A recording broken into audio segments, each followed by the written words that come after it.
अस्सलाम वालेकुम। पहला लेक्चर हमारा फिजिक्स का है। प्लीज अपनी फिजिक्स की नोटबुक्स निकाल लीजिए अगर हमारी वर्कशीट की प्रॉब्लम्स खत्म हो चुकी हैं तो। आई थिंक सो हमारी वर्कशीट की प्रॉब्लम्स खत्म हो चुकी हैं। ठीक हो गया। अभी हम क्या करेंगे, नेक्स्ट हमने अपना चैप्टर स्टार्ट करने की कोशिश करनी है। आई थिंक मैंने आपको आपका टेस्ट अनाउंस किया हुआ है, ठीक है, जिसमें जितना कुछ अभी तक पढ़ाया गया है उस पूरे का आपका इस फ्राइडे को है, परसों फ्राइडे का बोला गया, ठीक है। टेस्ट आपका फ्राइडे को है, ठीक हो गया जी। सो उसमें कौन कौन से टॉपिक्स आ रहे हैं, रिसेंटली जो आप इलेक्ट्रिकल फिजिक्स पढ़ रहे हैं वो, और इससे पीछे जितनी आपने मैकेनिक्स पढ़ी है वो सारी उसमें से आएगी। हाँ, होता ऐसा ही है, जो रिसेंट टॉपिक पढ़ाया जाता है उसमें से सवाल ज्यादा होते हैं। जैसे जैसे हम पीछे की तरफ जाते जाते हैं तो उतना कम उसका पोर्शन में टेस्ट में डालता जाता हूँ। बारह जो भी सिचुएशन है, आज हम क्या करेंगे, नेक्स्ट अपना सेक्शन स्टार्ट करने की कोशिश करेंगे। प्लीज आप लोगों से गुजारिश है कि बातें बंद कर दीजिए। This is A2 levels and we are studying physics in this. Timing जो आपकी चेंज की गई है वो आई होप आप लोगों को मालूम है कि अब क्लास में दो तरह के लोग हैं, जो कुछ चाहते हैं शाम को हो, कुछ चाहते हैं सुबह हो।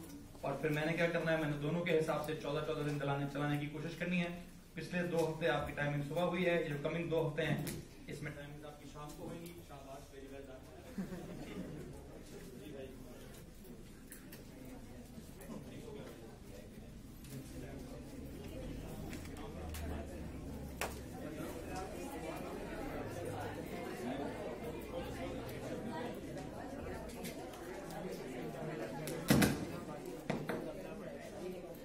हाँ जी जी, तो भैया क्या बात कर रहा था मैं आपसे, टेस्ट की अनाउंसमेंट की बात कर रहा था, टाइमिंग्स की बात कर रहा था। जनाब अभी जो अगले 2 हफ्ते हैं वो आपकी वापस शाम की क्लासेस का टाइमिंग होएगा। और आप लोगों से गुजारिश ये है, पहले ये होता था कि पूरे 11 बजे मैं आपको कहता था कि आप किसी ने अलार्म लगाया हुआ था, किसी का बंदा वहां पे आके खड़ा हो जाता था, किसी का हाथ खड़ा हो जाता था। ठीक है, मेहरबानी कीजिएगा 10-15 मिनट का मुझे मार्जिन दीजिएगा, ठीक है। तो काम कीजिए, हाँ 11 बजे लेने आपको बिल्कुल आए हुए हूँ, ठीक है, उसमें मुझे कोई एतराज नहीं है। लेने आए हुए हूँ, सीढ़ियां चल के नीचे ना आने वाले हैं, ठीक है। ये मैसेज बराए मेहरबानी खुद अपने घर वालों को दे दीजिएगा कि अब मौसम जो है वो थोड़ा किस तरफ जा रहा है, मौसम खुल रहा है, है जी। पहले सर्दियां थी, तो उन सर्दियों में क्या सीन चल रहा था कि बहुत ज्यादा रात हो जाती थी, बहुत ज्यादा रात अभी हुई है, अब रात छाई हुई है, ठीक है। लेकिन चूंकि मौसम खुल रहा है तो खैर हमारी क्लास भी थोड़ी सी खुल रही है, क्लास 10-15 ज्यादा नहीं, मैं बड़ी भरपूर कोशिश करूंगा कि मैं 11 बजे अपनी बात को वाइंड अप करूं। लेकिन अगर उसमें 5-10 मिनट हो जाते हैं तो ऊपर नीचे मसला हो जाता है, तो बड़ी आपकी मेहरबानी होगी, बड़ी आपकी गुजारिश होगी, ठीक है, कि आप वालिदैन जहां 11 बजे तक इंतजार कर रहे हैं, 10 मिनट अगर और इंतजार कर लेंगे तो कोई इतना बड़ा फर्क नहीं पड़ेगा, ठीक है। बहरहाल जो भी है जी। बेटा शहीद नवीद किधर है जी, चलिए बेटा 2 मिनट के लिए। अच्छा सुनिए जरा, एक तो ये सिचुएशन आपसे डिस्कस करनी थी, बाकी इंशाल्लाह जैसे ही 2 हफ्ते खत्म होंगे मैं वापस क्लास की टाइमिंग को ऊपर शिफ्ट कर दूंगा। तो जो भी है दोनों तरह से वो क्या होता है, 2 कौमी नजरिया, दोनों कौमों को एडजस्ट कर लेंगे कि शाम वाली कौम और सुबह वाली कौम। बहरहाल इस वक्त हमने क्या करना है, हम इस वक्त आपको नया सेक्शन स्टार्ट करना चाहते हैं, ठीक है। अल्टीमेटली सेक्शन तो वैसे एक ही है।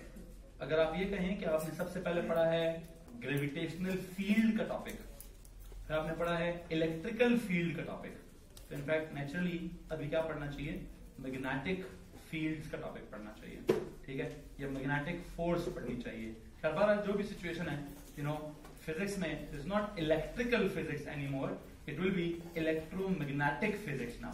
What is this electromagnetic physics या इलेक्ट्रोमैग्नेटिज्म, क्या चीज है, बहरहाल वो बात की बात है। बुनियादी चीज क्या है, मैग्नेटिक फील्ड। अगर हम कहें कि सर फिजिक्स में हम क्या पढ़ रहे हैं, फिजिक्स में हमारा वही पुराना सेक्शन चल रहा है, फील्ड ऑफ फोर्सेस वाला, फील्ड ऑफ फोर्स वाला। तो इस फील्ड ऑफ फोर्स में आपने सबसे पहले कौन सी फील्ड ऑफ फोर्स पढ़ी है, आपने सबसे पहले gravitational field of gravitational force पढ़ी, फिर आपने electrical field of electrical force पढ़ी है। अभी हम क्या पढ़ेंगे, magnetic field of magnetic force. खैर आज का जो हमारा टॉपिक है, what is this, this is magnetic field.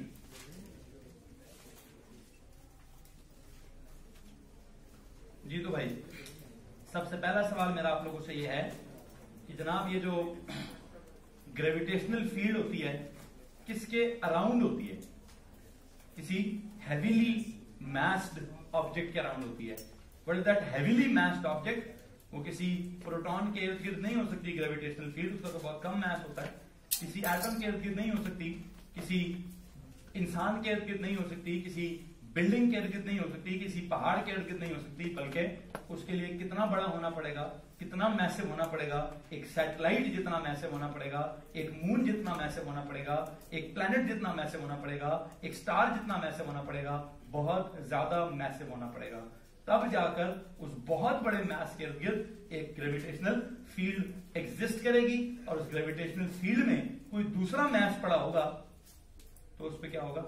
Gravitational force exert होगी, पर जिसका फॉर्मूला आप न्यूटन के लॉ ऑफ ग्रेविटेशन से निकालेंगे। ठीक है, इसी तरह दूसरी तरफ हमने जो फोर्स पढ़ी, वो फील्ड पढ़ी, वो क्या थी? Electrical force. वो किसके अराउंड? इलेक्ट्रिकल फील्ड किसके अराउंड होती है सर? वो किसी भी चार्ज के अराउंड होती है।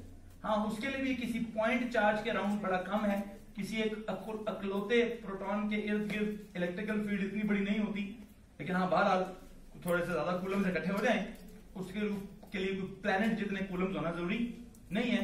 थोड़ा सा बस डिसेंटली कोई 10 कूलम, 12 कूलम, 15 कूलम या मिली कूलम्स भी आ जाए। कितने आ जाए? तो मिली कूलम्स भी आ जाए तो अच्छा खासा मिली कूलम का चार्ज होता है, अच्छी खासी उसके इर्द गिर्द एक इलेक्ट्रिकल फील्ड होती है। और उस इलेक्ट्रिकल फील्ड में कोई और आप रखेंगे, कोई न्यूट्रॉन तो नहीं, कोई प्रोटॉन रख दें, कोई इलेक्ट्रॉन रख दें, कोई टेस्ट चार्ज रख दें, कुछ भी रख दें, क्या होगा? उसके ऊपर इलेक्ट्रिकल फोर्स लगेगी, जिसका फॉर्मूला आप कहां से निकालेंगे? जिसका फॉर्मूला कूलम्स लॉ से निकालेंगे। ठीक है, इसमें किसी को प्रॉब्लम है? दो तरह की फील्ड, दो तरह की फोर्सेज हमारी डिस्कस हो गई हैं। आज हमने क्या करना है? आज हम थर्ड फील्ड डिस्कस करने लगे हैं, थर्ड फोर्स डिस्कस करने लगे हैं। What is this? This is magnetic field. Magnetic field जो है पुत्र जी, सबसे पहली बात ये बताइए किसके अराउंड होगी? हाँ जी, ये किसी मैग्नेट के अराउंड होगी। ग्रेविटेशनल फील्ड किसी प्लैनेट के अराउंड होगी, इलेक्ट्रिकल फील्ड किसी चार्ज पार्टिकल के अराउंड होगी, और मैग्नेटिक फील्ड किसी मैग्नेट के अराउंड होगी। अब ये मैग्नेट क्या होगा, इसकी तरफ चलेंगे, देखेंगे। देखिए जनाब, what is magnetic field? It is the region of space, it is a region or space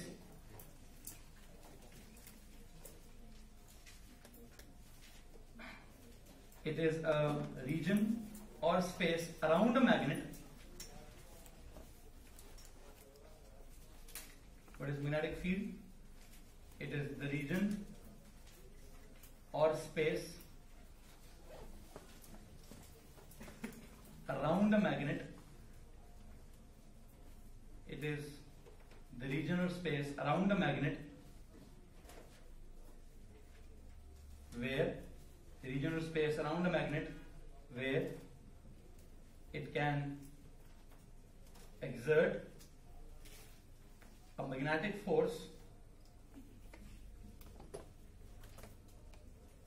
on where it can exert a magnetic force on magnetic materials, where it can exert a magnetic force, region or space around a magnet in which it can exert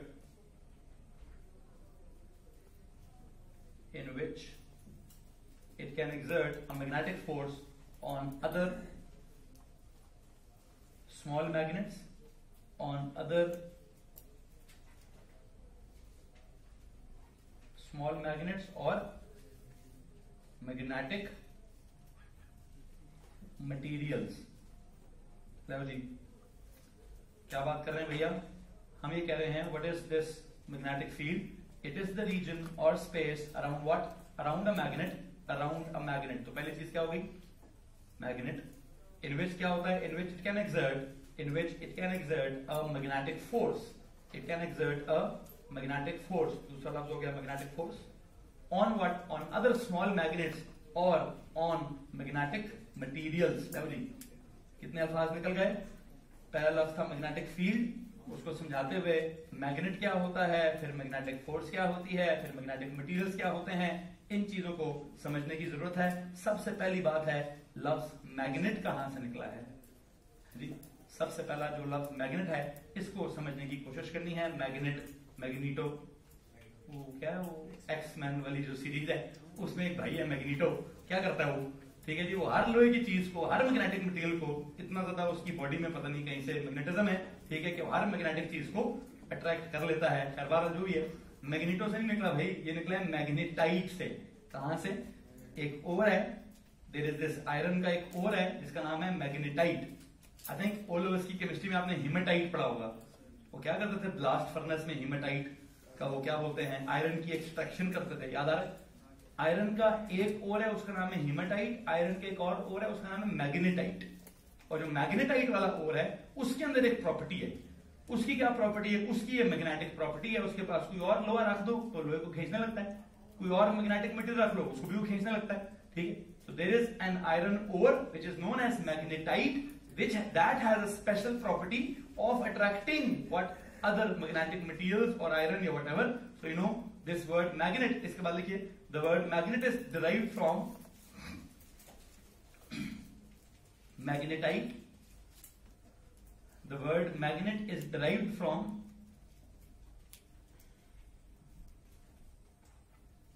लिखें जी,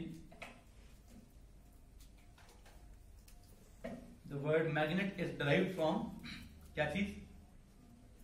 Magnetite. That is an iron ore. That is an iron ore which has a special property, which has a special property क्या करने की? Which has a special property to attract, which has a special property to attract some materials, which has a special property to attract some materials that are magnetic, some materials that are magnetic. जी तो भैया हम क्या कह रहे हैं? What is this magnetic field? उसका जुमला लिख दिया, what is magnet? It is derived from the word magnetite, which is an iron. कैसे काम करें? आयरन ओर या मैग्नेटाइट को अंडरलाइन करिए। लफ्ज मैंने कहां से निकाला है जी? मैग्नेटाइट। उसका फॉर्मूला क्या है? Fe3O4। Fe3O4। वाह, आप कहेंगे सर Fe3O4 तो कभी नहीं सुना हमने, है जी। FeO सुने? Fe2O3 भी सुना होगा। उन दोनों को मिक्स करो, किसको मिक्स करो? FeO dot Fe2O3। आयरन का एक होता है, वो केमिस्ट्री के हिसाब से 2+ वाली वैलेंसी है, 2+ की ऑक्सीजन स्टेट के मुताबिक FeO होता है, और आयरन की जो 3+ की ऑक्सीजन स्टेट होती है उसके मुताबिक Fe2O3 होता है, और इन दोनों का जो मिक्सचर होता है वो क्या होता है? वो Fe3O4 होता है, जिसको आप क्या कहते हैं? जिसको आप मैग्नेटाइट कहते हैं, जिसको आप मैग्नेटाइट कहते हैं। और ये चलो खैर केमिस्ट्री है, मुझे केमिस्ट्री में जाने की जरूरत इस वक्त नहीं है, ठीक है। फिजिक्स पढ़ा रहा हूं तो फिजिक्स का सीन क्या है? फिजिक्स का सीन ऐसा है, जो भी है इसकी केमिस्ट्री समझाने की जरूरत नहीं है, इसका कंपाउंड समझाने की जरूरत नहीं है, इसकी एक प्रॉपर्टी है, फिजिकल प्रॉपर्टी, उसको समझने की जरूरत है। वो क्या है इसकी फिजिकल प्रॉपर्टी? है कि यार ये अपने इसके इर्द गिर्द एक जगह है, जिस जगह में अगर आप सुइयां रख दो, अगर आप वहां छोटे छोटे और मैग्नेट्स रख दो या कोई और मैग्नेटिक मटेरियल रख दो, तो ये मैग्नेटिक, ये जो मैग्नेटाइट होता है, ये उन मैग्नेट्स को अपनी तरफ क्या करने लगता है? अट्रैक्ट करने लगता है। ये उनको अपनी तरफ अट्रैक्ट करने लगता है। पता नहीं कहीं मैंने YouTube में किसी जमाने में कोई वीडियो देखी है, पता नहीं कोई इलाका है, वहां एक पहाड़ है, वहां गाड़ी खुद ब खुद चलने लगती है। किसी ने देखा है, सुना है? सऊदीया में। कहां पे है भाई? वादिये नहीं, वादिये जिन नहीं, जिन खींच रहे होते हैं गाड़ी को। एक जो गया हुआ है, अगर किसी ने उस जगह को विजिट किया हुआ है, जी अली आरिस। नहीं चलो, मुर्जा तो है, ओके। मुर्जे के पीछे भी कुछ ना कुछ फिजिक्स की केमिस्ट्री हो सकती है। नाम ही बात ये जिन है। अच्छा जी अली, चलो कोई पहाड़ है सामने, एक रोड है उसके आगे कुछ नजर नहीं आता। अच्छा फिर नहीं, मैं ओके जनाब, मैं जिस वीडियो की बात करूं शायद वो पता नहीं कोई अमेरिका में, कोई कैलिफोर्निया में कोई पहाड़ है, वो पहाड़ के आगे रोड है, वहां पे जो है उस पहाड़ में बहुत ज्यादा मैग्नेटाइट है, ठीक है। और वहां वो क्या कर रहा है? वहां कोई जिन नहीं है, ठीक है। वहां वो मेरे ख्याल से मैग्नेटाइट जो होता है वो चूंकि लोहे की गाड़ी बनी होती है तो शायद उसको खींच रहा होगा। I don't know, I am not sure, मैं उसको दोबारा सर्च कर लूंगा ये बात, ये जिन क्या चीज है, ठीक है। या वैसे एकदम से दिमाग में कोई चीज याद आ गई थी कि कहीं ना कहीं मेरी नजर से गुजरी है कि ये कोई गाड़ी है तो खुद ही जा रही है, ठीक है। बहरहाल वो जिन है या मोजा है या मैग्नेटाइट है, उसको थोड़ा सा रिसर्च कर लेंगे, देख लेंगे क्या है क्या नहीं। बहरहाल वापस आओ भाई, वापस आओ। जो मैं समझाना चाह रहा हूं, मैं जो समझाना चाह रहा हूं वो ये है कि मैग्नेटाइट बुनियादी तौर पर एक आयरन का ओर है बेटा, वो जमीन में पहाड़ों में कहीं ना कहीं एग्जिस्ट कर सकता है। और इस ओर की सीन क्या है? सीन इसका ये है कि क्या करता है, इसके स्पेस में, इसके इर्द गिर्द अगर कोई और मैग्नेटिक मटेरियल रख दो तो ये उस मैग्नेटिक मटेरियल को खींचने लगता है। जब ये खींच रहा होता है तो उसको फोर्स कहते हैं, और जो फोर्स होती है उसकी नेचर इस वक्त कौन सी होगी? मैग्नेटिक फोर्स उसकी नेचर होगी। उसको हम इलेक्ट्रिकल भी नहीं कहेंगे, उसको हम ग्रेविटेशनल भी नहीं कहेंगे, उसको हम न्यूक्लियर भी नहीं कहेंगे। देखें एक बात याद रखिए, याद होगा आपको शुरू में कहीं कि मैंने आपसे कहा यार फिजिक्स को जरा डिफाइन करो।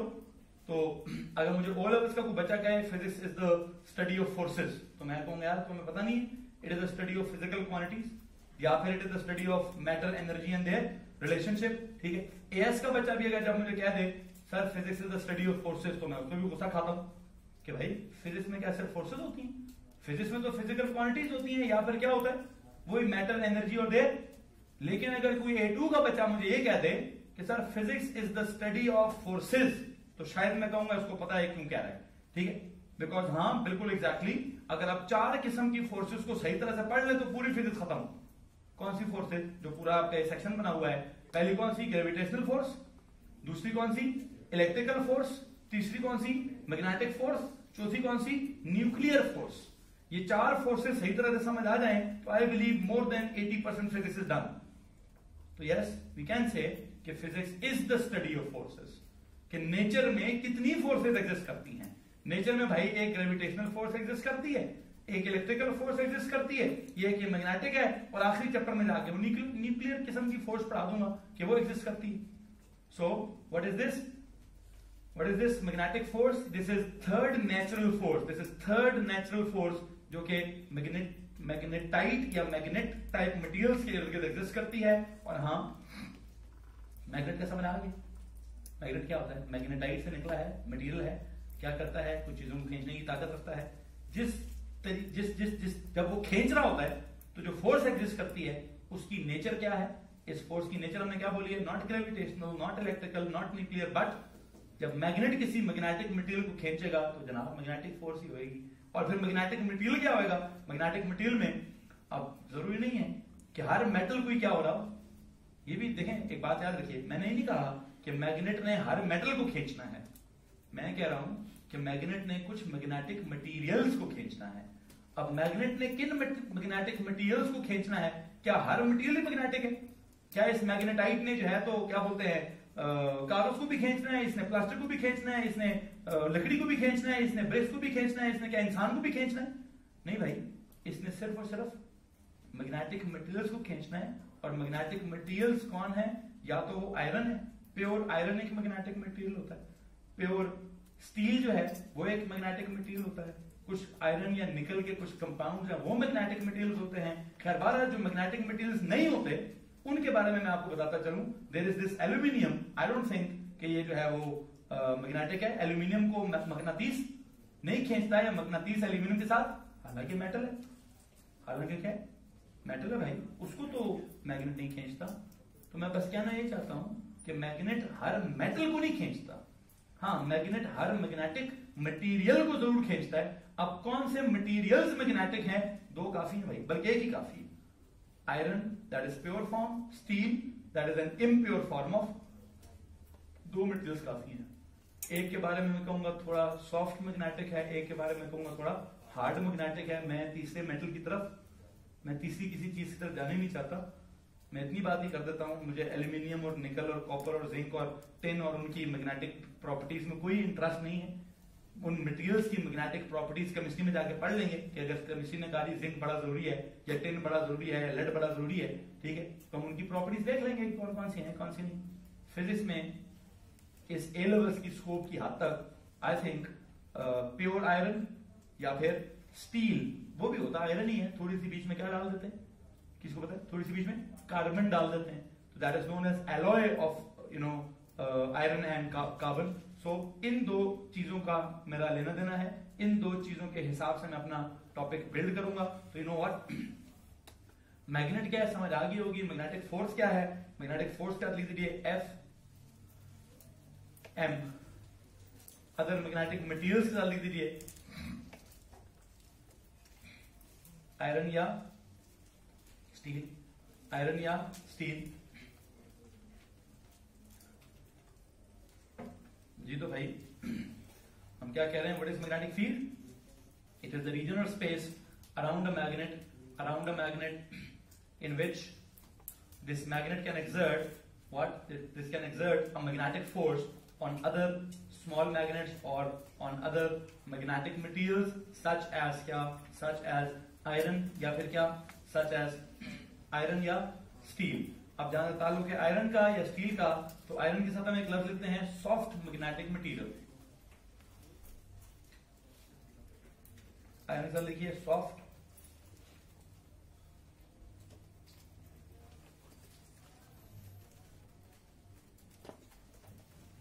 मैग्नेटिक मटेरियल, और स्टील के साथ लिखिए hard magnetic material। what is meant by this soft magnetic material and hard magnetic material? soft magnetic material के साथ लिखेंगे जरा, छोटे छोटे दो कॉलम्स बना लीजिए। एक जुमला सॉफ्ट मैग्नेटिक मटेरियल के साथ लिखना है और एक जुमला हार्ड मैग्नेटिक मटेरियल के साथ लिखना है। What is this soft magnetic material? Soft magnetic material आप किस बुनियाद पर बोलोगे? ऑल ओवर का लफ्ज है easily magnetized and easily demagnetized. 2 minute में मैग्नेटाइज भी हो सकता है, 2 मिनट में ऑन दी अदर हैंड जो हार्ड मैग्नेटिक मटेरियल है ये क्या हो? सर जी मैग्नेटाइज भी बड़ी मुश्किल से होता है, और एक दफा हो जाए, एक दफा मैग्नेटाइज हो जाए तो फिर डीमैग्नेटाइज भी बड़ी ही मुश्किल से होता है। तो काम कीजिए प्लीज, ये जो सॉफ्ट मैग्नेटिक मटेरियल है इसके नीचे लिखिए it magnetizes and demagnetizes very easily. It can magnetize or demagnetize very easily. It can magnetize or demagnetize very easily। It can magnetize or demagnetize very easily। ठीक हो गया। Hard magnetic material sir लिखिए it can magnetize or demagnetize। it will magnetize or demagnetize very difficultly। it will magnetize or demagnetize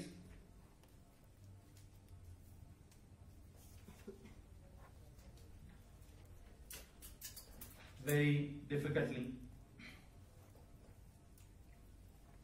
अच्छा जी, अब situation पुत्र कुछ ऐसी है, पहले तो बात ये बताता चलूं मैं आपको ओ लेवल्स नहीं पढ़ा रहा।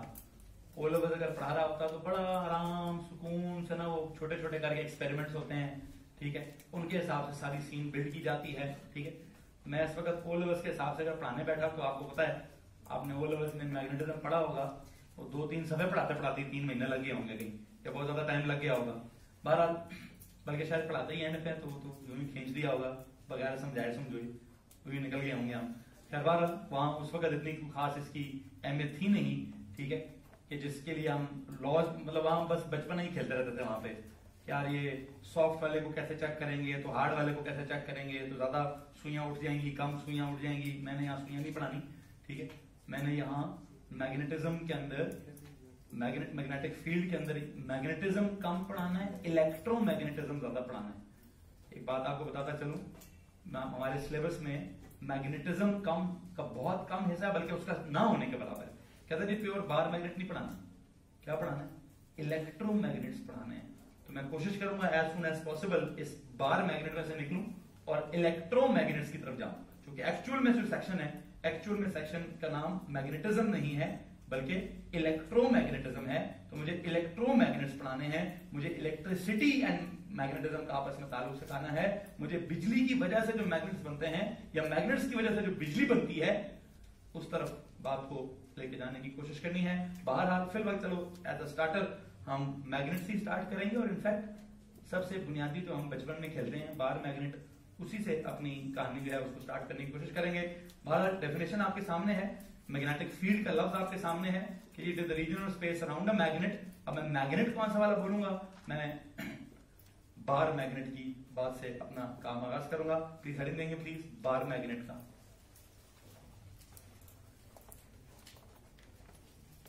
इससे पहले कि मैं बार मैग्नेट पे जाऊं, एक छोटा सा काम और कर लीजिए। ये जो आपने आयरन लिखा है, यहां क्या लिखा हुआ है, सॉफ्ट मैग्नेटिक मटेरियल, ठीक है। इसके बाद देखिए, इसके इर्द गिर्द होती है टेम्पररी मैग्नेटिज्म, टेम्पररी मैग्नेट बनाते हैं इसका।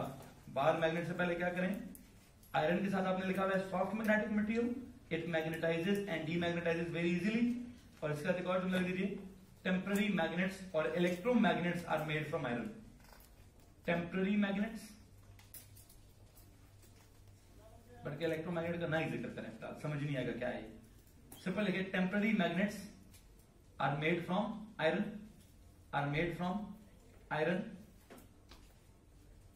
और दूसरी तरफ जाके लिख दीजिए, permanent magnets are made from steel. Permanent, क्योंकि वो एक दफा मैग्नेटाइज हो जाए मुड़ के डीमैग्नेटाइज नहीं होता। एक तो उसको मैग्नेटाइज करना मुश्किल है, लेकिन वंस अगर आप कर लें, वंस अगर आप उसको कर लें तो फिर उसको डीमैग्नेटाइज करना भी मुश्किल होता है। इट मींस आप स्टील का, हार्ड मैग्नेटिक मटेरियल का क्या बनाएंगे, परमानेंट मैग्नेट बनाएंगे। क्या बनाएंगे भाई, परमानेंट जो मैग्नेट है वो इस हार्ड मैग्नेटिक मटेरियल का बनेगा। किसी के पास अगर कोई सवाल है तो प्लीज हाथ खड़ा कर दीजिए। एनीवन? ओके। अब इसी बार मैग्नेट जो है, बार मैग्नेट भी जो है वो भी क्या होगा, यू नो, बाकी चलो बार मैग्नेट की कॉम्पोजिशन क्या होगी मैं दोबारा बता देता हूं। मेरा बेटा केमिस्ट्री में ताल्लुक होता है बंदे का कि जी फलानी चीज की कॉम्पोजिशन क्या है। फिजिक्स में वी आर नेवर इंटरेस्टेड कि वो अंदर से मैटर कैसा है, ठीक है। अब वो किसी कंपाउंड का है, वो एलिमेंट है, वो एलॉय है, वो मिक्सचर है, वो ये केमिस्ट्री की बातें हैं, फिजिक्स की बातें नहीं है। बार मैग्नेट नेचुरली क्या चीज है, मटेरियल क्या है, उससे निकलते हैं। मटेरियल के कॉन्सेप्ट से मैं निकलता हूं। आपको बार मैग्नेट का सबको पता है, सारी एक बार होती है, दो उसके एंड्स होते हैं, दो उसके पोल्स होते हैं। एक पोल को नॉर्थ पोल कहते हैं, एक पोल को साउथ पोल कहते हैं। ये नॉर्थ पोल किसको कहते हैं सर, जब आप किसी बार मैग्नेट को लटका दें, वो घूमता घूमता जमीन के नॉर्थ की तरफ पॉइंट कर रहा होता है, जो ये जो जमीन के नॉर्थ को ढूंढ रहा होता है उसको नॉर्थ पोल कहते हैं, ठीक है। और जो जमीन के साउथ की तरफ होता है, ये जमीन कहां से आ गई, जमीन क्या चीज है, जमीन भी एक मैग्नेट है भाई, है जी। क्या सीन है, जमीन के इर्द गिर्द, जमीन के इर्द गिर्द प्लैनेट अर्थ है, यू नो व्हाट, इसका मास तो है ही है। मास की वजह से इसके इर्द गिर्द ग्रेविटेशनल यू नो फील्ड तो है ही है। इस जमीन के अंदर ढेर सारा लोहा भी है। इस जमीन का जो अंदर का जो कोर है, उस कोर में बहुत ढेर सारी, I believe, I don't exactly remember कि उसकी परसेंटेज कितनी है, but let me tell you कि शायद 90% जो जमीन का कोर है वो आयरन की बना होगा, ठीक है। कहीं ज्योग्राफी या जियोलॉजी पढ़ी होगी आपने, वो क्रस्ट होता है, फिर नीचे मेंटल होता है, तो मेंटल के अंदर वो जो कोर होती है, कोर में क्या होता है, आयरन कोर ही पड़ा होगा, ठीक है। उसमें आयरन होती है, मोल्टन किस्म की आयरन होती है ढेर सारी। और ये आयरन जो है थोड़ी नहीं अच्छी खासी है, इतनी आयरन है कि इसने जमीन के इर्द गिर्द क्या पैदा किया हुआ है, इसने जमीन के इर्द गिर्द एक मैग्नेटिज्म क्रिएट किया हुआ है, उसने जमीन के इर्द गिर्द एक मैग्नेटिक फील्ड क्रिएट की हुई है। इनफैक्ट जमीन is a huge spherical magnetic ball, ठीक है। हम जमीन को ही, लेकिन खैर ये मेरा सिलेबस नहीं है, मैंने जमीन की मैग्नेटिज्म नहीं पढ़ानी कि जमीन क्यों मैग्नेट है, जमीन के मैग्नेटिज्म कैसी है, जमीन की मैग्नेटिक फील्ड कैसी है, ठीक है। जमीन का नॉर्थ पोल किधर है, जमीन का साउथ पोल किधर है, कॉन्सेप्ट तो है ज्योग्राफी का या जियोलॉजी जो आप पढ़ते हैं, ठीक है। ज्योग्राफी में आपने पढ़ा होगा है सारा कुछ, लेकिन मेरा इस वक्त फिजिक्स में जमीन की मैग्नेटिज्म से कोई लेना देना नहीं। लेकिन हाँ, एक जुमला मैंने बोल दिया कि जी एक बार मैग्नेट होता है, उसका एक नॉर्थ पोल होता है, उसका एक साउथ पोल होता है। वो असल में नॉर्थ पोल किसको कहते हैं, नॉर्थ सीकिंग पोल को। जो जमीन के नॉर्थ पोल की तरफ पॉइंट कर रहा होता है पोल, उसको हम नॉर्थ पोल कह देते हैं। जो उल्टा होगा वो क्या करेगा, वो जमीन के साउथ को दिखाने की कोशिश करेगा, तो आप उसको साउथ पोल कह दीजिए। किसी को मसला इस बात से? एनीवन? सो जमीन के साथ जो भी लेना देना है, मैं इसकी डिटेल में नहीं जाऊंगा। What is bar magnet? मुझे ना स्ट्रेट अवे बार मैग्नेट के इर्द गिर्द मैग्नेटिक फील्ड में इंटरेस्ट है कि बार मैग्नेट के इर्द गिर्द जो मैग्नेटिक फील्ड है, क्या उसका पैटर्न है और क्या उसकी डायरेक्शन है। मुझे उस तरफ बात को लेके जाना है। लेकिन इससे पहले कि मैं उधर जाऊं, 2-3 जुमले लिखने में कोई गर्ज नहीं है, कोई बुराई नहीं है, कोई हर्ज नहीं है, गर्ज तो है, हर्ज नहीं है। देखो जी, बार मैग्नेट क्या होता है? It is a bar that is made up of steel, it is a bar made up of steel that is permanently magnetized. It is a bar that is made up of steel that is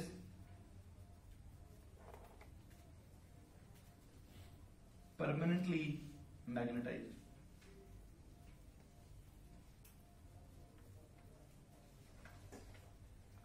It has क्या चीज? 2 poles or ends. That is क्या? North pole and South pole. It has North pole and South pole. North pole and South pole. ठीक हो गया। जमीन के साथ मैं लिंक नहीं करता कि जमीन के नॉर्थ को ढूंढ रहे हैं कि जमीन के साउथ को ढूंढ रहे हैं। शायद मैंने थोड़ी देर पहले उल्टा बोला है। नॉर्थ पोल के बारे में मैंने क्या बोला? वो जमीन के, ओके चलो ठीक ही बोला है, जमीन के साथ जो भी सीन है हमारे उसको बोली। What is it? It has 2 poles. Bar बनाओ जी, एक तरफ लिख दो एन, एक तरफ लिख दो एस, एक तरफ लिख दो एन और एक तरफ लिख दो एस। ऐसे एक जुमला लिख दीजिए, when this bar magnet is hung freely, when this bar magnet is hung freely, when this bar magnet is hung freely, it comes to rest. It comes to rest in a specific direction. It comes to rest when the bar magnet is hung freely. It comes to rest. It always comes to rest. It always comes to rest in a particular direction. In a particular direction. What is that? That is north-south direction of the earth. North-south direction of the earth. It comes to rest when this bar magnet is hung freely. It always comes to rest in a particular direction, that is north-south direction of the planet Earth. North-south direction of the planet Earth. Due to what? Due to the force exerted. Due to the force exerted on the bar magnet, due to the force exerted on the bar magnet, by what? By the magnetic field of the planet Earth. By the magnetic field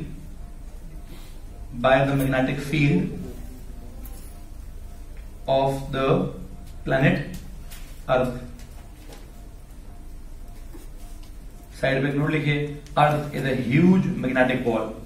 earth is a huge spherical magnet because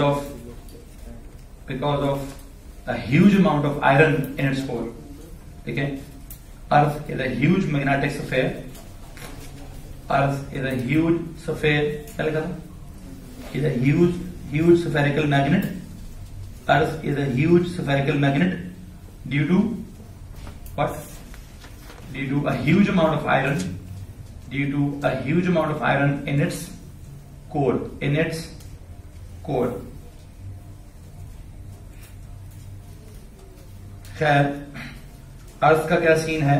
ठीक है, अर्थ की जो magnetism है, या अर्थ का जो I think हमने जैसे याद है हम क्या करते थे, ऐसे तो जब मैंने ग्रेविटेशनल फील्ड पढ़ाया था तो मैंने अगर अर्थ की फील्ड की जिक्र की होगी, जैसे बात आई होगी जब हम ग्रेविटेशनल फील्ड पढ़ रहे थे तो वहां पे जब मैं अर्थ के इर्द गिर्द ग्रेविटेशनल फील्ड पढ़ता था तो मैं साथ वाले मार्स की मैग्नेटिक ग्रेविटेशनल फील्ड को इग्नोर कर देता था, या वो सन की ग्रेविटी में पढ़ा था तो सन की ग्रेविटी को भी हम हम क्या पढ़ते थे? आइसोलेटेड मास। अर्थ को ट्रीट करते थे एज एन आइसोलेटेड ऑब्जेक्ट, के इर्द गिर्द की किसी और की मैग्नेटिज्म, इर्द गिर्द की किसी और की ग्रेविटेशन इस पे एक्सर्ट। इसका मतलब ये हुआ अभी भी अगर मैंने बार मैग्नेट पर एक्सटर्नल जमीन की मैग्नेटिज्म दिखानी है तो फिर तो आइसोलेटेड वाला सीन ना हो। ठीक है, मैं आपको बात बताना चाहता हूं, मैं इस वक्त I will not consider the magnetic field of the earth on the bar magnet, rather I will treat this bar magnet as an isolated bar magnet, कि जिसका किसी और के साथ हालांकि ताल्लुक तो है भाई, जो भी चीज जमीन में पड़ी है तो जमीन की अपनी एक मैग्नेटिज्म, ठीक है, लेकिन जमीन की magnetism is out of the scope of this A levels. ठीक है, इसलिए हम क्या करेंगे, we will be discussing the bar magnet in the isolated form as an isolated bar magnet. Please काम कीजिए, एक छोटा सा नोट और लीजिए। Magnetic field of the earth is out of the scope of A levels. Magnetic field या magnetism of the earth, magnetic field of the earth या magnetism of the earth is out of the scope of A levels, is out of the scope of A levels. So we will be discussing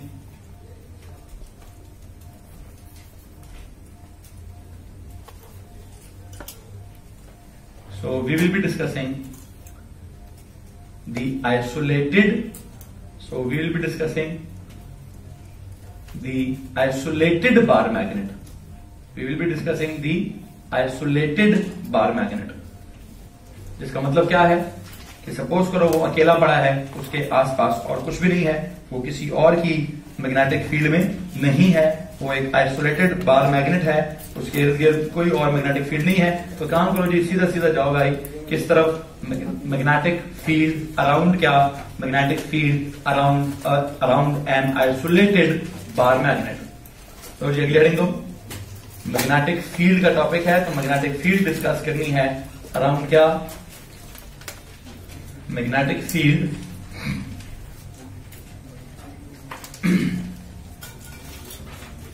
around N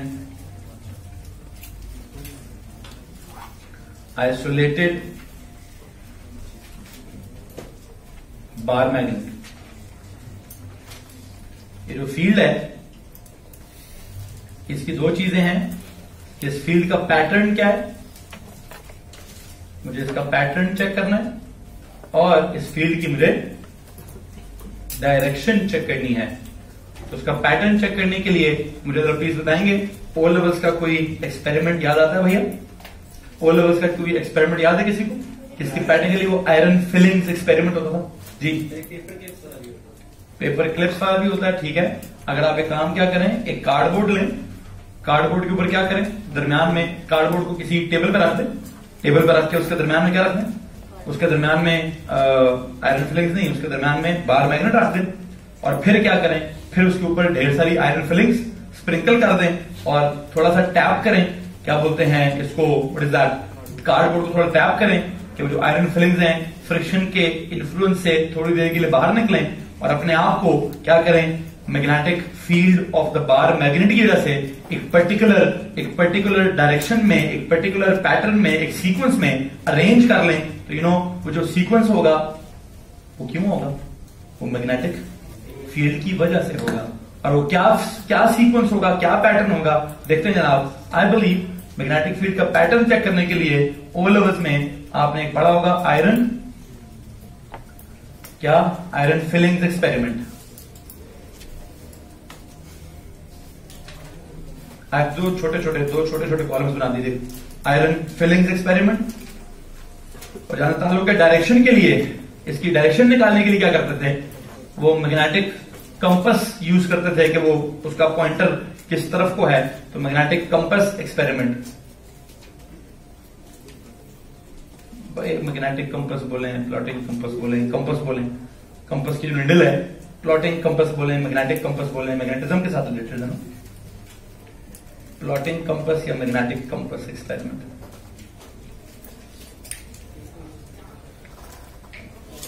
G भाई, इसका pattern check करने के लिए iron filling experiment है, और इसका direction check करने के लिए कंपास वाला एक्सपेरिमेंट होएगा। करेंगे क्या जनाब जी, और से जरा प्लीज देखिएगा। अब मैं इसको लिखवाऊंगा नहीं, वो ओ लेवल में आता है सवाल कि जी मैग्नेटिक कंपास वाला एक्सपेरिमेंट एक्सप्लेन करें, या फिर iron filings experiment, O levels के बच्चे के लिए आता है। आपसे सवाल कभी भी नहीं पूछा जाएगा कि जी आयरन फिलिंग एक्सपेरिमेंट बताएं और आप कहें हाँ जी सर जी, ये कार्ड बोर्ड लेंगे, उसको टेबल पे रखेंगे, उसके दरम्यान में बार मैग्नेट रखेंगे, उसके लाइन लगाएंगे, फिर आयरन फिलिंग्स लेंगे, उसको स्प्रिंकल करेंगे। ये छोटे बच्चों का शोगल है, बड़े बच्चों का शोगल जो है उसके लिए एग्जाम्पशन है जी। जो आपको पेपर 5 में आपने डिजाइन करना है, ठीक है, वो थोड़ा मुश्किल काम है, लेकिन जो भी है उसके लिए एग्जाम्पशन है। बहरहाल वापस आते हैं बुनियादी बात की तरफ। What is iron filling experiment? मैं इसकी ज्यादा डिटेल में नहीं जाऊंगा, जैसे सीधी सीधी ड्राइंग बना देता हूं। ड्राइंग ये है भाई, एक बार मैग्नेट है, आप क्या करें, आयरन फिलिंग्स लें, इस पर स्प्रिंकल करें। ये आयरन फिलिंग्स जो है वो खुद को यूं करके अरेंज कर देती हैं।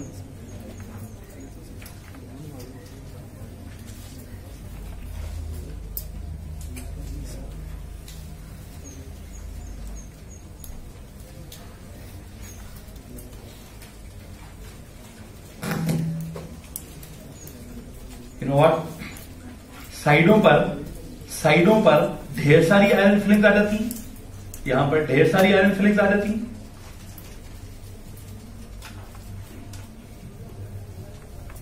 और मतलब एंड्स पर, सॉरी साइडों पर कह रहा हूं, एंड्स पर ढेर सारी आयरन फिलिंग्स आ जाती हैं, साइडों पर बहुत कम आयरन फिलिंग्स आती हैं। और आती भी कैसे हैं, आपके सामने है।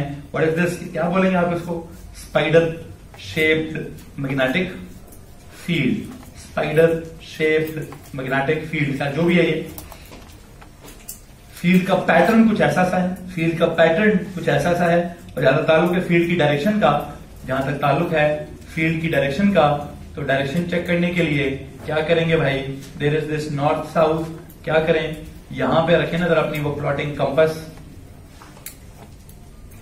तो उसने क्या करना है, उसने अपनी मैग्नेटिक नीडल इस तरफ को शो कर देनी है। यहां रखेंगे तो उसने मैग्नेटिक नीडल अंदर की तरफ को शो कर देनी है। यहां रखेंगे तो उसने मैग्नेटिक नीडल इस तरफ को शो कर देनी है। यहां रखेंगे तो उसने मैग्नेटिक नीडल आउटवर्ड शो कर देनी है। यहां रखेंगे मैग्नेटिक नीडल तो उसने इस तरफ शो कर देनी है। यहां रखेंगे मैग्नेटिक नीडल तो उसने इस तरफ खुद को शो कर देना है। क्या मतलब इस बात का, क्या मतलब इस बात का कि सर जो भी लाइनें आपने लगानी है वो नॉर्थ से क्या होंगी, बाहर की तरफ, साउथ के साथ क्या होंगी, अंदर की तरफ। तो जी दो बातें आपने समझनी है, दो बातें आपने समझनी है कि जो आयरन फिलिंग्स एक्सपेरिमेंट के नतीजे में, आयरन फिलिंग्स के एक्सपेरिमेंट के नतीजे में जो पैटर्न है मैग्नेटिक फील्ड का, वो कैसा है जी, स्पाइडर शेप्ड पैटर्न है। इधर जाके क्या लिख दीजिए, इसका जो पैटर्न है what is it, it is spider shaped pattern है। पैटर्न का नाम हमने रख दिया स्पाइडर शेप। और इस मैग्नेटिक फील्ड की डायरेक्शन के बारे में क्या कहते हैं, magnetic field lines originate from क्या, the north pole and terminate into क्या, द, तो यहां पे क्या लिखूंगा, ये जो लाइंस हैं magnetic field lines, what do they do, they originate, magnetic field lines originate from the north pole and originate from the north pole and terminate into the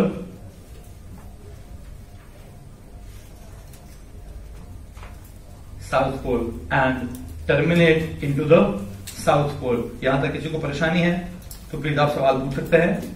anyone? Okay, काम करते हैं भाई, ओवरऑल ड्राइंग बनाने की कोशिश करते हैं।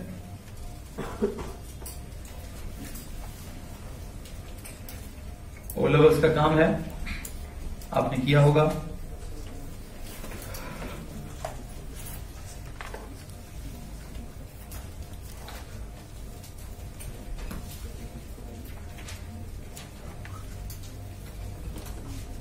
Copy के जो पेज के बिल्कुल दरमियान में जाके ये नॉर्थ और साउथ बनाइए।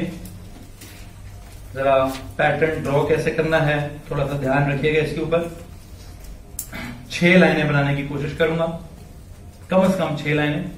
एक लाइन यहां से बिल्कुल यूं करके निकाल देता हूं बाहर, ओरिजिनेट आउटवर्ड, और जो इसके हिसाब से लाइन है वो इनटू द होल जारी होगी। Lines originate from north, terminate in south. ठीक है, इस एंड से बिल्कुल इस एंड से एक लाइन लगाऊंगा ऐसे, और इस एंड से बिल्कुल एक लाइन लगाऊंगा ऐसे, जो कि नॉर्थ से निकल रही होगी और साउथ की तरफ जा रही होगी।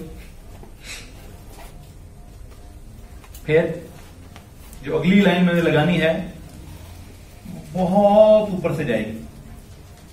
मतलब अगर ये वाला गैप जो है आपने 2 लाइनों का छोड़ा है तो याद रखिए ये वाला गैप आप कम से कम 4 लाइनों को बनाएंगे, 4 लाइनों को बनाएंगे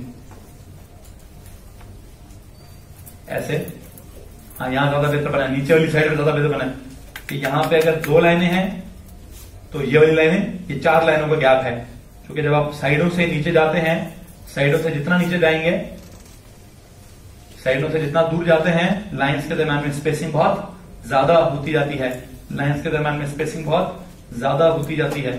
खैर बहरहाल जितना स्पेस मैंने यहां रखा है इन 2 लाइनों के बीच में, उतना ही स्पेस प्लीज यहां रखिए इन 2 लाइनों के बीच में। ऊपर की तरफ ले जाइएगा बहुत।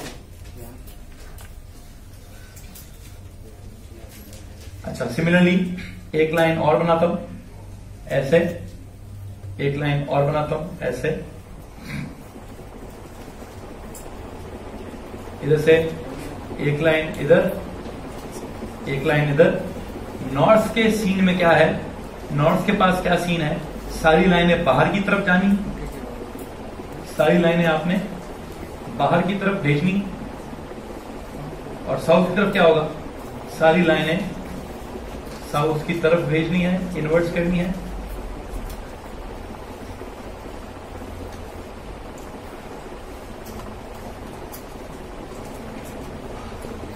जी भैया, अगर इसमें किसी को परेशानी है तो प्लीज हाथ खड़ा कर दीजिए। Anyone?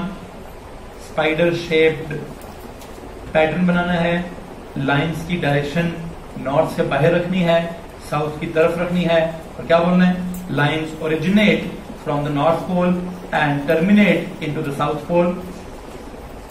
Lines originate from the north pole and terminate into the south pole. जैसे आपने ये जुमला, मुझे लगता है आपने ये बात पहले भी पढ़ी है, लाइंस की स्पेसिंग वाली। कौन सी जी? लाइंस की स्पेसिंग वाले मैंने क्या पढ़ा हुआ है सर? ग्रेविटेशनल फील्ड लाइंस में भी, इलेक्ट्रिकल फील्ड लाइंस में भी, और मैग्नेटिक फील्ड लाइंस में भी जो लाइंस की स्पेसिंग होती है उसका क्या लेना देना होता है? लाइंस की spacing is a measure of क्या? लाइंस की spacing is a measure of field की स्ट्रेंथ। तो व्हाट इज हैपनिंग, यहाँ पे lines are closely spaced. What does it mean? यहाँ पे मैग्नेटिक फील्ड स्ट्रेंथ इज बहुत ज्यादा, यहाँ पे भी लाइंस आर क्या कहते हैं, क्लोजली स्पेस्ड, तो मैग्नेटिक फील्ड स्ट्रेंथ इज बहुत ज्यादा। But on the sides the magnetic field lines are very far spaced, बहुत दूर दूर है उनके तरफ, स्पेसिंग बहुत ज्यादा है। ठीक है, सो वहां पे मैग्नेटिक फील्ड की स्ट्रेंथ बहुत कम आएगी। तो काम किया, एक छोटा सा नोट लिखिए। Since the spacing between the lines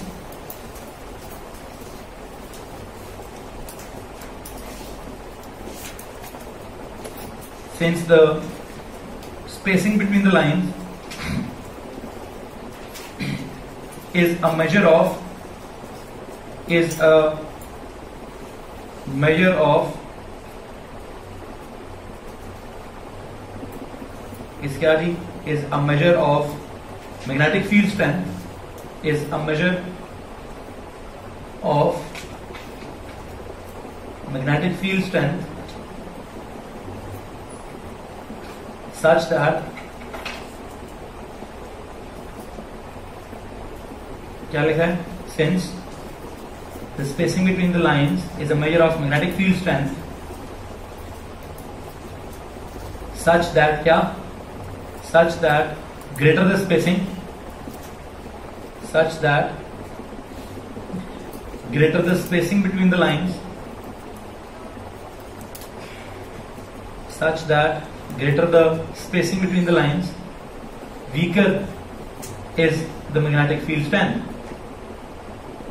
Weaker, क्या लिखा है, such that greater the spacing between the lines, weaker the magnetic field strength. Weaker the magnetic field strength. Weaker the magnetic field strength. जी तो भाई यहां तक किसी को मसला भैया? अच्छा, इस बात को बुनियाद में लगाकर ये बताइए, इट इम्प्लाइज व्हाट? अगर आप एंड्स को देखें, यू कैन सी कि एंड्स पर lines are what? Lines are मतलब closely spaced. So what? Magnetic field strength is बहुत ज्यादा एट क्या? Eight the ends. एंड पे लाइनों की स्पेसिंग देखें बहुत कम है. ठीक है, एक नोट लिखिए please. Magnetic field is very strong. अगर हम लिखिए magnetic field is very strong. Magnetic field is क्या? Very strong. किधर? At the ends. Magnetic field is very strong at the ends. That is shown by क्या? That is shown by magnetic field is very strong at the ends. That is shown by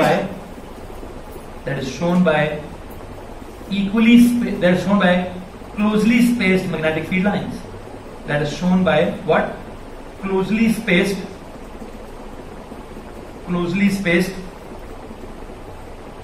magnetic field is very strong at the ends. That is shown by closely spaced magnetic field lines. Whereas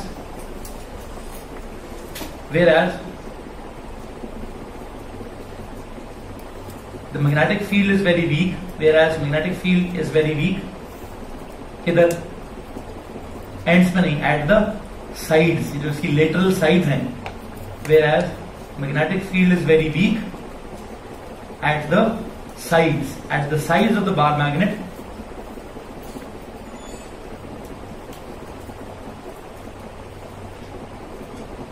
Magnetic field is very weak at क्या? At the sides of the bar magnet. That is shown by क्या? That is shown by hugely spaced. That is shown by hugely spaced magnetic field lines. That is shown by hugely spaced magnetic field lines.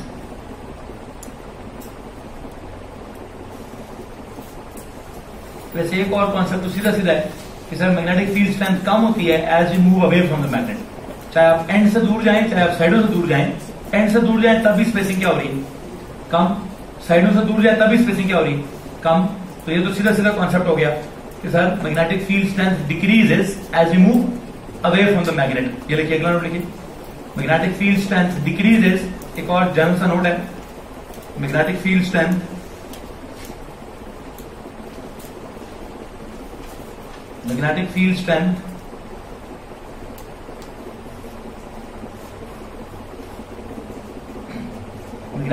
strength decreases as we move away from the bar magnet. आपने कहा कि magnetic field is very strong at क्या जी? At the ends. तो एंड्स पे वो जो आपने जुमला लिखा है वहां स्टार लगा दीजिए और एक यहां स्टार लगा दीजिए. इसको मैं एंड कह रहा हूं, इनको मैं एंड्स कह रहा हूं. ये वाली जगह है जहां पर जुमला लिखा है magnetic field is very strong at the ends of the bar magnet. इनको मैं एंड कह रहा हूं. जुमले के साथ भी स्टार लगा दीजिए, ड्राइंग में भी स्टार लगा दीजिए. और जहां पे आपने कहा मैग्नेटिक फील्ड इज वीक, वो कौन सी जगह? At the sides. तो साइड्स ये वाली जगह. इधर भी एक ये हैशटैग लगा दीजिए और जुमले के साथ भी कि जी एंड नॉर्थ और साउथ को कह रहा हूं, साइड्स इन लेटरल साइड्स को मैं कह रहा हूं. किसी को मसला है तो हाथ खड़ा कर दें. और आखिरी बात तो कॉमन सी है कि सर साइडों से दूर जाएं तब भी स्ट्रेंथ कम होगी, और अगर आप एंड से दूर जाएं तब भी स्ट्रेंथ कम ही होगी. जहां से दूर जाएंगे स्ट्रेंथ, ये तो कॉमन सेंस है, मैग्नेट से दूर जाएंगे तो मैग्नेटिक फील्ड की स्ट्रेंथ कम होगी. यहां तक अगर किसी को मसला है तो प्लीज हाथ खड़ा कर दीजिए. पैटर्न क्या है? स्पाइडर शेप्ड है. लाइंस की डायरेक्शन क्या है? नॉर्थ से निकल रही हैं, साउथ की तरफ जा रही हैं. इन बिटवीन, हम अराउंड द बार मैग्नेट की बात कर सकते हैं। इन द बार मैग्नेट क्या होगा, अगर हुआ, अगर कुछ इन द बार मैग्नेट भी हुआ तो पता क्या होगा, ये लाइन बेसिकली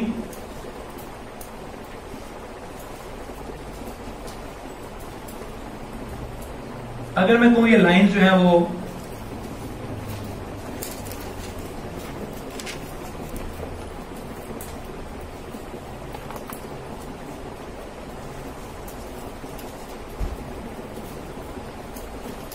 हाँ जी, अगर आप बार मैग्नेट को अंदर से देखेंगे, अगर आप बार मैग्नेट के अंदर देखेंगे तो वहां पर भी लाइंस होंगी, लेकिन वो लाइंस फिर नॉर्थ से साउथ की तरफ नहीं, externally lines are from north to south, but let me tell you internally the lines are from,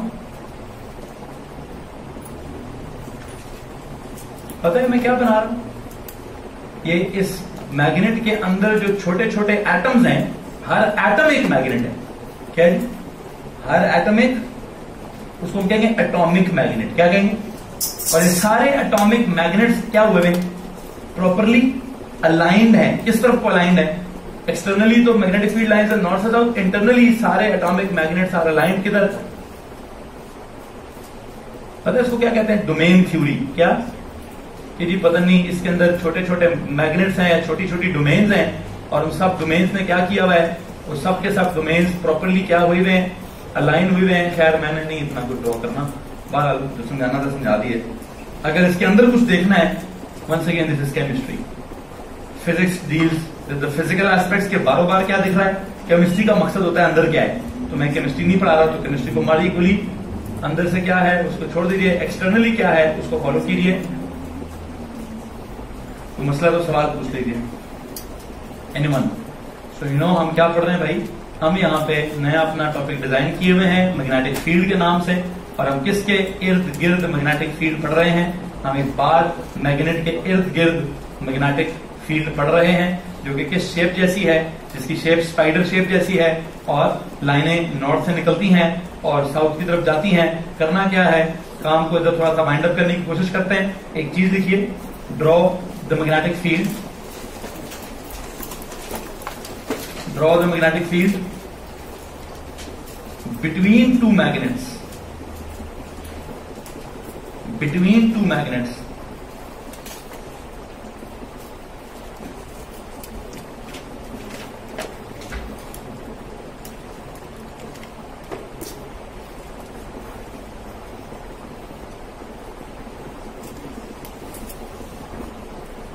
draw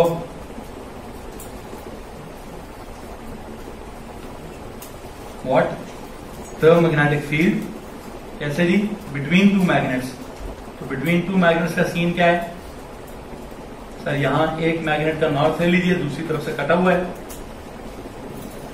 यहां दूसरे मैग्नेट का साउथ ले लीजिए, ये भी दूसरी तरफ से कटा हुआ है, दरमियान की स्पेस में लाइनें समझाती, कॉमन सेंस है, positively charged plate, negatively charged plate, क्या होती थी फील्ड दरमियान, इक्वली स्पेस्ड पैरेलल लाइंस, याद आ रहा है, जो कैपेसिटर आपने पढ़ा है, कैपेसिटर से पीछे जो आपने दो प्लेटें पढ़ी हैं, एक प्लेट पॉजिटिव पढ़ी है, एक प्लेट नेगेटिव पढ़ी है, और उस पॉजिटिव प्लेट और नेगेटिव प्लेट के बीच में इलेक्ट्रिकल फील्ड ड्रॉ की थी एएस में, कैसी थी वो, इक्वली स्पेस्ड पैरेलल लाइंस, याद आ रहा है कि नहीं आ रहा, तो यहां भी वही सेम थी, उसको पॉजिटिव प्लेट समझ लो इसको, और लाइनें कहां से निकालो, पॉजिटिव प्लेट से लाइनों को, तो you know what will happen, यहां पे मैंने किस तरह की फील्ड ड्रॉ करनी है, यहां पे बेटा जी नॉर्थ से लाइन निकलेगी, साउथ की तरफ जाएगी, कम से कम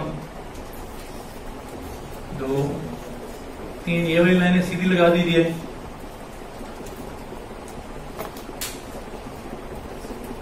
यहां भी कुछ लाइनें सीधी लगा दीजिए, हाँ जो आखिरी लाइन है थोड़ी सी यूं करके चल कर दीजिए बेशक,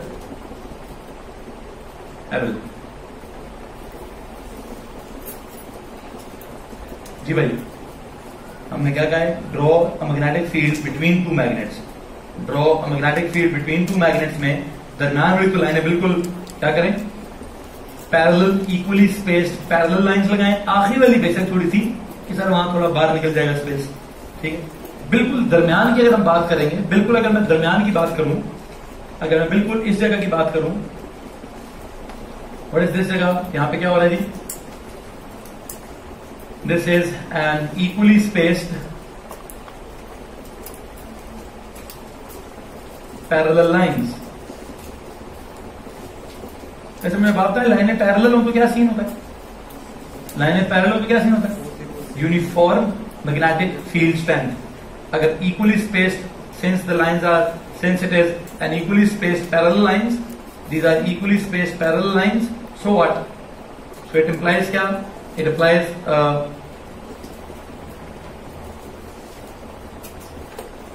that there is a uniform magnetic field strength, uniform. इस वक्त एक बात याद रखिएगा कि पूरे का पूरा मैग्नेटिक फील्ड स्ट्रेंथ का जो टॉपिक है, मैं स्पेसिंग के बुनियाद पर पढ़ा रहा हूं। मैंने अभी तक ना तो मैग्नेटिक फील्ड स्ट्रेंथ का फॉर्मूला पढ़ा है, ना मैंने अभी तक मैग्नेटिक फील्ड स्ट्रेंथ की डेफिनेशन पढ़ाई है, ना मैंने मैग्नेटिक फील्ड स्ट्रेंथ का सिंबल बताया है, ना मैं मैग्नेटिक फील्ड स्ट्रेंथ को एज एन आइडिया डिस्कस कर रहा हूं। ठीक है, नेक्स्ट किसी लेक्चर में मैं प्रॉपरली मैग्नेटिक फील्ड स्ट्रेंथ को एज अ क्वांटिटी डिस्कस करूंगा, एज अ फार्मूला डिस्कस करूंगा, प्रॉपर उसका एक सिंबल होगा, प्रॉपर उसकी एक यूनिट रहेगी, सारा एक सीन होगा प्रॉपर। इस वक्त हम just as an idea discuss कर रहे हैं। यही सब लाइनें इक्वली स्पेस्ड है तो स्ट्रेंथ यूनिफॉर्म है, क्योंकि हमने पहले भी पढ़ा है, लाइनें इक्वली, जब वो electrical field line equally spaced होती थी तो हम कहते थे electrical field strength is uniform, uniform electrical field strength. किसी को मसला है तो हाथ खड़ा करें, एनीवन, ओके। एक और काम करें, वो क्या होता है, वो horse shoe magnet, horse shoe magnet जरा ड्रॉ करें।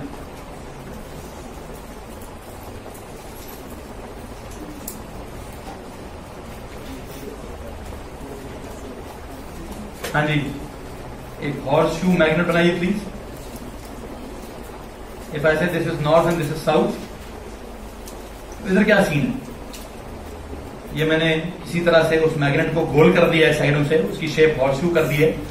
जब उसकी शेप हॉर्सशू कर दी है, नाउ व्हाट, इधर मुझे क्या बनाना है, इधर मुझे फील्ड की स्ट्रेंथ ड्रॉ करनी है। तो बात हो गई है, लाइनें कहां से निकलेंगी, कहां जाएंगी, साउथ की तरफ जाएंगी।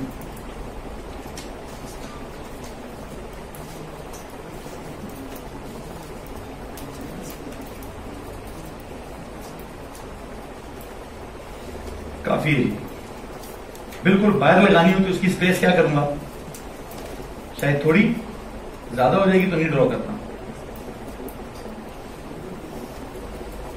काफी हद तक इक्वली स्पेस, काफी हद तक, मतलब almost uniform magnetic field, almost uniform magnetic field है। ठीक है जी, एक हॉर्स शू मैग्नेट बनाइए। हॉर्स शू मैग्नेट में जो एक नॉर्थ पोल है दूसरा साउथ पोल है, उसके बीच में मैग्नेटिक फील्ड ड्रॉ की थी। किसी प्रॉब्लम है इस बात से? अच्छा, अगर मैं तो दो मैग्नेट्स हैं लेकिन दोनों का नॉर्थ पोल सामने है तो क्या सीन होगा, वो ड्राइंग बनाइए।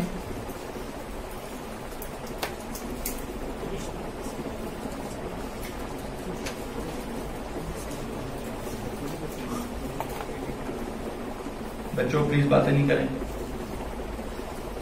हाँ जी, इधर क्या होगा, इधर फील्ड कैसी होगी, ये वाला नॉर्थ भी उधर रिपेल कर रहा होगा। अच्छा, वैसे किसको, जी ये इलेक्ट्रिकल फील्ड कैसे ड्रॉ करते थे आप, यूनिट पॉजिटिव चार्ज के हिसाब से इलेक्ट्रिकल फील्ड कैसे ड्रॉ करते थे कि जी उस जगह पे क्या रख दो, उस जगह पे यूनिट पॉजिटिव चार्ज रख दो तो पता चल जाएगा किधर जाता है। यहां पे क्या करूं, यहां पे यूनिट पॉजिटिव चार्ज नहीं, यहां पे यूनिट मैग्नेट रख दो। क्या रख दो, what is this unit magnet, unit magnet क्या होगा, ये जो मैग्नेटिक कंपस, जो प्लॉटिंग कंपस होती है, उसकी नीडल को क्या कहेंगे आप, उसकी नीडल को क्या कह दीजिए, उसको आप कह सर वो एक तरह का यूनिट मैग्नेट है। ठीक है, वो क्या होगा, वो कहेगा ना मैंने इधर जाना है, ना मैंने उधर जाना है, जहां जमीन का नॉर्थ है मैं उधर ठीक हूँ। यू नो, खैर बात मुझे वो नहीं समझाना, मैं सिर्फ सीधी सी बात कर देता हूँ। अगर लाइन यहां से सीधी निकल रही थी तो वहां से भी लाइन सीधी निकल रही थी, तो दरम्यान में क्या होगा, दरम्यान में तो आई बिलीव न्यूट्रल रीजन है। हाँ, ये हो सकता है जो लाइन ये निकल रही थी वो लाइन यूं कर दी गई हो, ये यूं कर दी गई हो, ये लाइन यूं कर दी गई हो, ये लाइन यूं कर दी गई हो।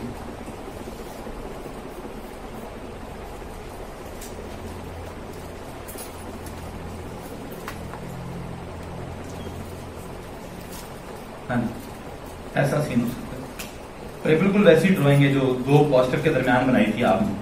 दो पॉजिटिव चार्जेस के दरमियान में जैसे ड्रॉ करते हैं, ऑलमोस्ट उसी जैसी आपने ये ड्राइंग बनाई हुई। और अगर दोनों साउथ होते तो यही होता, सिर्फ लाइनों की डायरेक्शन अंदर की तरफ होती, लाइनें बाहर की तरफ ना होती, लाइनें अंदर की तरफ होती। जी तो भाई किसी को अगर मसला है तो प्लीज हाथ खड़ा कर दीजिए, ठीक है। ये दो मैग्नेट्स एक दूसरे के करीब लाओगे तो एक दूसरे के क्या करेंगे, एक दूसरे को रिपेल करने की कोशिश करेंगे, एक दूसरे की लाइनों को डाइवर्ट करने की कोशिश करेंगे। बाहर जो भी करेंगे ड्राइंग में आपको नजर आ रहा है। किसी को मसला है? इसमें से कुछ भी ए लेवल्स का नहीं है। ये सारा मैंने किस लिए पढ़ाया है? मोमेंटम बिल्ड करने के लिए पढ़ाया है जी। ओ लेवल्स को रिवाइज करने के लिए पढ़ाया है। ए लेवल्स में मैग्नेटिज्म नहीं है, ए लेवल्स में क्या है? इलेक्ट्रोमैग्नेटिज्म।